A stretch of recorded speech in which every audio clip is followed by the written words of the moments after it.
Gamers, it's your boy, Skill Up. I hope you've been having a better month than Uncle Swag. He is recovering from a very unfortunate opera-related incident that led him to throw out his vocal cords. Nasty stuff. Very sad for us all to be denied his dulcet tones, but fear not, dear viewer, because my rates are very reasonable, and Uncle Swag has agreed to pay my $50,000 appearance fee, so I will be reading the news for you today. If you enjoy this content, remember, 1 like equals $1 off Swag's debt to me. Let's do these patch notes. Faction heads from seemingly every major clan across the globe came together for the 26th annual climate conference this month to discuss the rapidly approaching and highly controversial climate apocalypse update. Science mains the world over have been increasingly concerned with the upcoming state of the game if this update were to go live. However, so far, the player base has been slow to adopt the relatively new renewable energy skill tree. European countries and the particularly vulnerable Pacific Island nations were the most enthusiastic about speedrunning to the endgame renewable energy content, while other countries seem far less convinced. India, in particular, was determined to water down the phasing out of coal power plants, making the case that not only was coal infrastructure vital for providing low-cost electricity to its citizens, but that it shouldn't be expected to share such a large burden for a problem it did very little to create.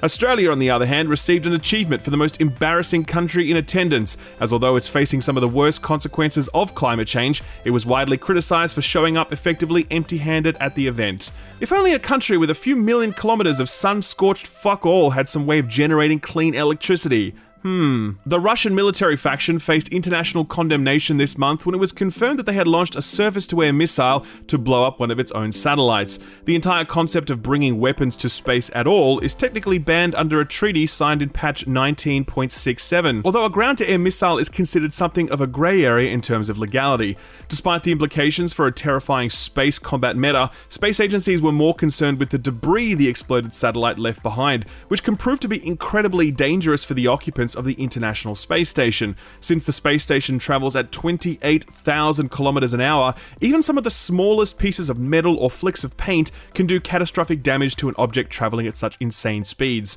Science mains have been increasingly concerned that an epidemic of space junk could make it impossible for humans to escape the Earth's atmosphere, effectively soft-locking humanity under a ring of our own garbage. The infamous Qanon faction, a group united by its low intelligence stats, have once again amazed the world with its latest player-driven special event. Hundreds of members from the online cult converged in the fine city of Dallas this month, where it was hoped that they'd bear witness to the resurrection of JFK's son, on the very site his father was murdered in patch 19.63. President Kennedy's son famously died in a plane crash over 20 years ago. However, attendees were convinced that the resurrection of JFK Jr. would lead to him running for vice president alongside Donald Trump in the 2024 election.